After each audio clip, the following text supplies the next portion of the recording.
Hey there, and welcome back everyone to OET Prep Talks. So, I've been hearing this from candidates a lot over the years. If I'm writing to a social worker, should I include all of this social history?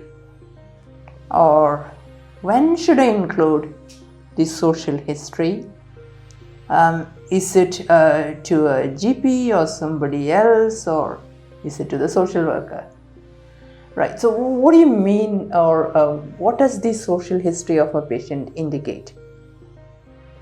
So, social history is a very broad term, but generally in a patient's notes, it might include aspects of lifestyle, including, let's say, tobacco use, alcohol use, a person's work, a person's stress elements, education,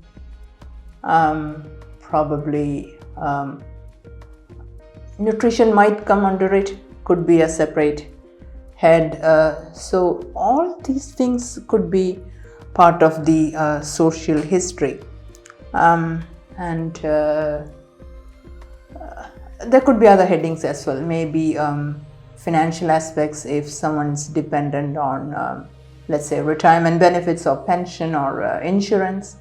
So that could be an important part of the social history.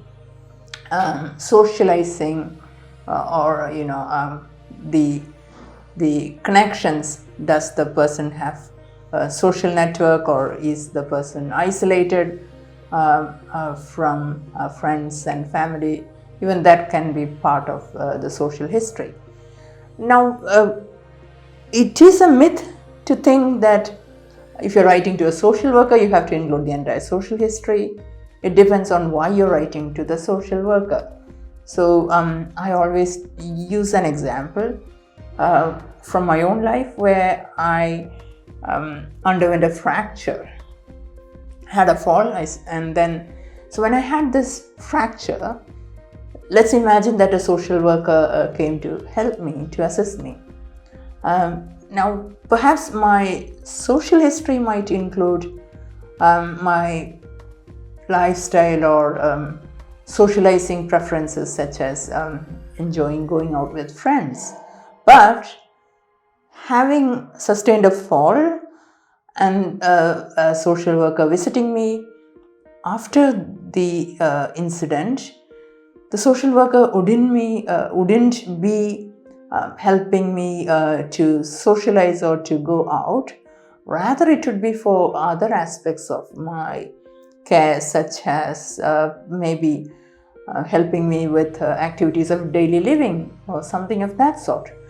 So I want you to think whether every aspect of my social history is relevant for the social worker in this context. All right. So remember that just because you're writing to a social worker doesn't mean that the entire social history is relevant.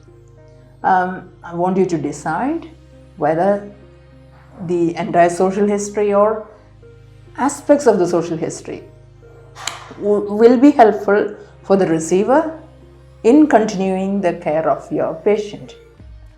For instance, if you have a patient who is going through a bout of depression, and parts of the social history could be helpful for the receiving health professional in giving care. For instance, if your patient enjoyed reading books, frequented the library, or things of that sort, that could be incorporated into the treatment plan or counseling sessions or rehabilitation therapy or whatever. So only those aspects which are relevant, important, and needed for the continued care, which the receiver of the letter would be providing, will be important. Not every element of the social history.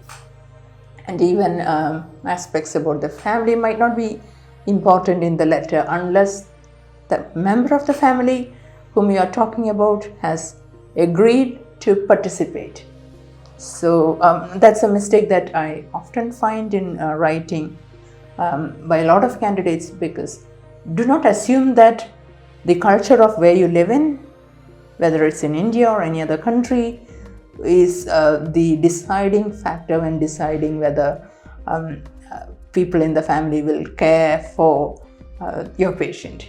There is no rule that just because they belong to the family they're going to care. They could be busy with their work.